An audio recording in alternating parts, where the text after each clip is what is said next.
Anong ganap sa mundo ng showbiz?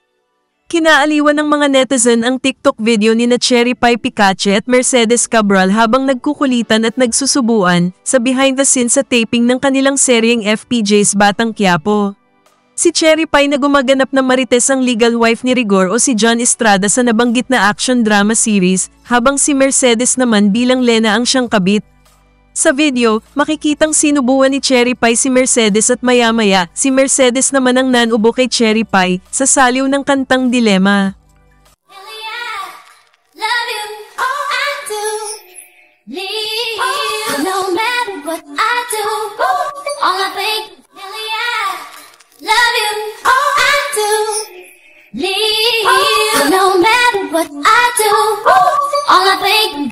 Todo cheer naman sa kanila sa comment section si Yuki Takahashi na gumaganap bilang Camille sa serye.